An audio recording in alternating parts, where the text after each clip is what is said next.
அன்பு தமிழஞ்சங்களுக்கு தமிழ் பொக்கிஷத்தின் வணக்கங்கள். தமிழ் பொக்கிஷம் சார்பா இப்ப நம்ம என்ன பார்க்க போறோம் அப்படின்னு கேட்டீங்கன்னா, தமிழ்நாட்டில் தமிழ்தாய் வாழ்த்தாக அறிவிக்கப்பட்ட ஒரு பாடலில் இருக்கும் அரசியலை பத்தி தான் பார்க்க போறோம். தமிழ்நாட்டின் தமிழ்தாய் வாழ்த்து அப்படின்னு சொல்றதுக்கு காரணம் இருக்கு. புதுச்சேரியை பொறுத்த வரைக்கும் தமிழ்தாய் வாழ்த்து வேறொரு பாடலாக இப்போதும் இசைக்கப்பட்டு வருகிறது.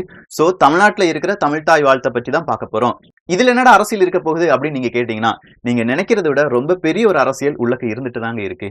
ஜனகணமன நமக்கெல்லாம் தெரியும், நம்முடைய தேசிய கீதம். அந்த தேசிய கீதத்தில் கூட முதல் பேராகிராஃப் மட்டும்தான் நம்ம தேசிய கீதமாக அறிவித்திருக்கிறோம். காரணம் என்ன அப்படின்னு கேட்டு போனா, அது ரொம்ப நீளமா இருக்கு, அவ்வளவு தூரம் நம்மளால பாட முடியாது, அது வேற மொழியில இல்லாட்டி சர்ச்சைக்கான சில விஷயங்களை உள்ளடக்கி இருக்கு, அதனால சொல்ல முடியாது அப்படின்லாம் சொல்லிடுவாங்க. ஓகே, இதெல்லாம் பிரச்சனை கிடையாது. 5 பேராகிராஃப்ல ஒரு பேராகிராஃப் மட்டும் அக்செப்ட் பண்ணிட்டாங்க. ஆனா தமிழ்தாய் வாழ்த்துல ஒரு பேராகிராஃபுக்குள்ள இருக்கிற ஒரு 5 லைனை தூக்கிட்டாங்களே, அது தெரியுமா அப்படின்னு கேட்டா பலருக்கும் தெரியாது. நம்ம எல்லாம் நினைச்சிட்டு இருக்கோம் இதுதான் தமிழ்தாய் வாழ்த்து அப்படின்னு. ஆனா உண்மையிலேயே தமிழ்தாய் வாழ்த்துக்க சில வரிகள் என்பது நீக்கப்பட்டுள்ளன. நம்முடைய கோரிக்கை என்பது அந்த வரியை திரும்ப அந்த தமிழ்தாய் வாழ்த்துக்குள்ள சேர்க்கணும் அப்படிங்கிறது கிடையாது. தமிழ்தாய் இதுதான் அப்படின்னு உங்க பிள்ளைகளுக்கு நீங்க சொல்லிக் கொடுக்கும் போது, இதுல ஒரு 5 வரி மிஸ் ஆயிருச்சுப்பா, அதையும் நீ படிச்சு வச்சுக்கோ அப்படின்னு சொல்லி உங்க குழந்தைகளிடம் சொன்னா போதும். ஏன் அப்படின்னு கேட்டீங்கன்னா, இல்லாட்டி இதை வேற யாருமே சொல்லிக் கொடுக்க மாட்டாங்க.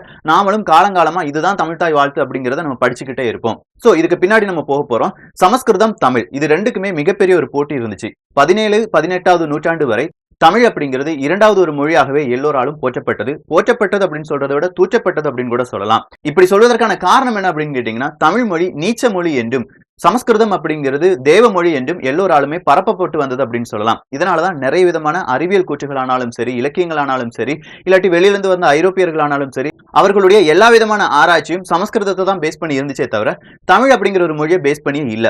இதை முதலாக உடைத்தெறிந்தவர் யார் அப்படின்னு கேட்டீங்கன்னா, பிரான்சிஸ் ஒயிட் எல்லிஸ் அப்படிங்கிறவர் தான். இவர் தான் சொன்னார், சமஸ்கிருதத்துக்கும் தமிழுக்கும் எந்த தொடர்பும் கிடையாது, கண்டிப்பா தமிழ் அப்படிங்கிற ஒரு லாங்குவேஜ் தனியா நிற்கும் அப்படின்னு சொல்லி. ஆனால் இவருடைய ஆராய்ச்சி முடிவதற்கு முன்பாகவே இவர் இறந்து விடுகிறார். சோ இந்த பிரான்சிஸ் ஒயிட் எல்லிஸுக்கு பிறகு இதை யார் ரொம்ப பெரிய அளவுல இந்த உலகத்திற்கு எடுத்து சொல்றாங்க அப்படின்னு கேட்டீங்கன்னா, ராபர்ட் கால்டுவெல் தான். இந்த கால்டுவெல் பத்தி தமிழ் பொக்கிஷத்தில் அதிகமா நம்ம ஒரு பதிவு பண்ணியிருந்தேன். ராபர்ட் கால்டுவெல் அப்படிங்கிறது விக்கிபீடியால என்ன சொல்லியிருக்காங்க அப்படின்னு கேட்டீங்கன்னா, ஃபாதர் ஆஃப் தமிழ் லாங்குவேஜ் அப்படின்னு சொல்லியிருக்காங்க. அப்படி என்றால் உவே சாமிநாத ஐயர் யார் என்ற கேள்வி நமக்குள் வரும். கண்டிப்பா உவே சாமிநாத ஐயர் நமக்கு மிகப்பெரிய, இல்லாட்டி நம்ம தமிழ் வாழ்ந்ததுக்கு மிக முக்கிய ஒரு காரணமாக சொல்லலாம். ராபர்ட் கால்டுவெல் சமயத்தை பரப்புவதற்காக வந்தாலும் அவர் தமிழுக்காக சின்ன சின்ன தொண்டுகள் அவர் தெரியாமலே செய்திருக்கலாம். அந்த தெரியாமல் செய்த சில விஷயங்கள் தான் இப்போ ஐரோப்பிய ஆனாலும் சரி, இல்லாட்டி இங்கிலாந்து எடுத்துக்கிட்டாலும் சரி, எந்த நாடு எடுத்துட்டாலும் தமிழ் அப்படிங்கிறதுக்கு ஒரு தனியான, இல்லாட்டி ஒரு மிகப்பெரிய ஒரு அந்தஸ்து கிடைத்ததுக்கு காரணம் ராபர்ட் கால்டுவெல் தான். அது மறுக்கவே முடியாது. சோ இந்த ராபர்ட் கால்டுவெல் அப்படிங்கிறவர் தான் இந்த திராவிடம் அப்படிங்கிற வேர்டை யூஸ் பண்றாரு. திராவிடம் அப்படிங்கிற வேர்டை யூஸ் பண்ணதுக்கு காரணம் தமிழில் இருந்து தான் பிற மொழிகள் பிரிந்து வந்தது அப்படின்னு சொல்றாங்க. ஆனால் சமஸ்கிருதம் பேச்சு மொழியாக இல்லாமல் இருப்பதற்கான காரணம் என்ன அப்படின்னு யோசிச்சீங்கன்னா, உலக அளவுல இது பேச்சு மொழியாக இருக்கக்கூடாது. பேச்சு மொழியாக இருந்தால் மனிதர்கள் தங்களுக்கு ஏற்றவாறு அந்த மொழியில் சில வித்தியாசங்களை சேர்த்து விடுவார்கள் அப்படிங்கிற பயம் சமஸ்கிருதத்தை தோற்றுவித்தவர்களுக்கும் சமஸ்கிருதத்தை பேணி காத்தவர்களுக்கும் இருந்தது என்று சொல்லலாம். தமிழுக்கு அந்த பயமே கிடையாது.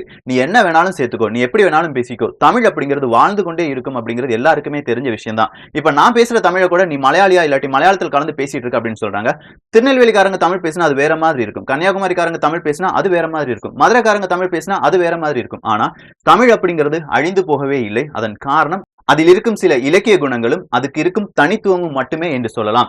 இந்த மொழியிலிருந்து தான் இந்த மொழி வந்துச்சு அப்படிங்கறத யாராலையுமே சரியா ப்ரூவ் பண்ண முடியல. ஆனா தமிழ் அப்படிங்கிறது மலையாளத்துக்கு முன்னாடியும் கன்னடத்துக்கு முன்னாடியும் தெலுங்குக்கு முன்னாடியும் வந்துருச்சு அப்படிங்கறத நிறைய பேரால ப்ரூவ் பண்ணிருக்காங்க. இதனாலதான் தமிழ் என்பது முதல் மொழியாக இருக்கும் அப்படின்னு எல்லாராலையுமே சொல்லிட்டு வருது. இதுக்கான நிறைய ப்ரூஃப் அப்படிங்கிறது நீங்க கூகுள்ல தேடி பார்த்தாலே கிடைக்கும். நிறைய கல்வெட்டுகள் அப்படிங்கிறது இப்போதும் தமிழ் மொழியிலிருந்து தான் கூடுதலாக பழைய கால கல்வெட்டுகள் எடுக்கப்பட்டுள்ளன அப்படிங்கிற உண்மை நமக்கு எல்லாருக்குமே தெரிஞ்ச விஷயம் தான். மாத்தி விடணும் அப்படின்னு சொல்லி நிறைய பேர் ட்ரை பண்ணாங்க அப்படின்னு சொல்றதை விட அவங்களுக்கே தெரியாம தமிழ் மொழியை கொஞ்சம் இகழ்ச்சியா பேசிட்டே இருந்தாங்க. உதாரணத்துக்கு சொல்லணும்னா, வீரச்செழிய உரையாசிரியான பெருந்தேவன் அப்படிங்கிறவரு வடமொழி தான் தமிழ் மொழியின் தாய் அப்படின்னு சொல்லியிருக்காரு. இது ஒரு விஷயமா இருக்கட்டும். அடுத்த ப்ரூஃப் என்ன அப்படின்னு கேட்டீங்கன்னா, தொல்காப்பியத்தின் சொல்லதிகாரத்திற்கு உரை எழுதிய சேனாவரையானும் என்ன சொல்றார், தமிழ் அப்படிங்கிறது உலக மொழி கிடையாது, ஆனா உலகத்துல இருக்கிற எல்லாருக்குமே பொது மொழி வடமொழி தான் அப்படின்னு சொல்லியிருக்காருங்க. இதுக்கெல்லாம் மேல சுவாமிநாத தேசிகர் என்ன சொல்றாரு அப்படின்னு கேட்டீங்கன்னா, சமஸ்கிருதத்துல இல்லாத வெறும் 5 எழுத்துக்களை மட்டுமே வைத்து தமிழ் மொழி அப்படிங்கிறது மிகப்பெரிய மொழி என்று சொல்பவர் கண்டிப்பா அறிவுடையவர்களாக இருக்க மாட்டார்கள் அப்படின்னு சொல்றாரு. இந்த மாதிரி வடமொழிக்கு முக்கியத்துவம் கொடுத்து தமிழை இகழ்ச்சியாக செய்தவர்கள் பலரும் இருக்கும்போது கார்டுவெலுக்கு ஆராய்ச்சி தான் இதெல்லாம் உடைத்தெறிந்தது அப்படிங்கறத நம்ம பார்த்தோம். சோ 1970 தான் பேராசிரியர் சுந்தரம் பிள்ளை எழுதிய மனோன்மணியம் அப்படிங்கிற ஒரு நூல்ல இருந்து இந்த தமிழ்தாய் வாழ்த்து உண்மையிலேயே தமிழ்நாட்டின் தமிழ்தாய் வாழ்த்து தான் அப்படிங்கறத யார் அறிவிக்கிறா? தமிழக அரசு அறிவிக்குது. நமக்கெல்லாம் தமிழ்தாய் வாழ்த்து என்ன அப்படிங்கிறது தெரியும். பின்னாடி காண்பிப்பது தமிழ்தாய் வாழ்த்து தான். அதுல சிகப்பு கலரில் அடையாளப்படுத்தி இருக்கும் வரிகள் அப்படிங்கிறது நம்ம தமிழ்தாய் வாழ்த்திலிருந்து நீக்கப்பட்ட வரிகள் என்று சொல்லலாம். அதன் அர்த்தம் என்ன அப்படின்னு கேட்டீங்கன்னா, உலகமும் உயிர்களும் அழிந்தாலும் எல்லையில்லா பரம்பொருள் எப்போதும் தன்னிலை மாறாமல் தனித்துவமாக இருப்பது போல் உன்னுடன் இருந்து பிறந்த தமிழ், மலையாளம், தெலுங்கு, துளு போன்ற மொழிகள் உன் உதிரத்திலிருந்து பிறந்திருந்தாலும் வடமொழி சொல் எப்படி உலகத்திலிருந்து வழக்கொழிந்து போய்விட்ட நிலையிலும் தமிழ் மொழியாகிய நீ இப்போதும் உன் சீரும் சிறப்புமாக இளமையாக இருக்கிறாய். உன்னை வாழ்த்தி நான் பாடுகிறேன் அப்படிங்கிறது தாங்க அதான் அர்த்தம். சோ இவ்வளவு அர்த்தம் நிறைந்த வரிகளை மாற்றிவிட்டார்கள். காரணம் என்ன அப்படின்னு கேட்டீங்கன்னா, நீளம் கருதியாக இருக்கலாம், இல்லாட்டி ஏதாவது பிரச்சனை ஏற்படுத்தும் அப்படிங்கிற வரியாக கூட இருக்கலாம்.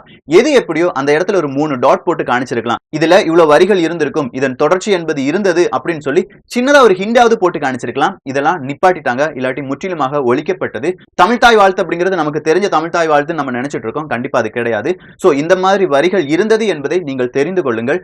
இதனால் வரையும் உங்களுக்கு இது தெரியாமல் இருந்தால் தயவு செஞ்சு உங்க நண்பர்களுக்கும் இதை பகிருங்கள். இவ்வளவு வரிகள் இருக்கு அப்படிங்கிறது அவங்களுக்கும் ஆச்சரியமான ஒரு விஷயமாக தான் இருக்கும். எது எப்படியோ இதை பற்றிய உங்களது கருத்துக்களும் இங்கே வரவேற்கப்படுகின்றன. இது ஒரு போராட்டத்துக்கு தேவையான பதிவுலாம் கிடையாதுங்க. உங்களுக்கு தேவையான உங்க அறிவுக்கு தேவையான ஒரு பதிவாக மட்டும் ஏற்றுக்கொண்டால் சரி. எல்லோரும் தமிழ் பொக்கிஷத்தில் இணைந்திருங்கள். தமிழ் பொக்கிஷம் சேனலை சப்ஸ்கிரைப் செய்யாத தோழர்கள் தோழிகள் தயவு செஞ்சு சப்ஸ்கிரைப் பண்ணிக்கோங்க.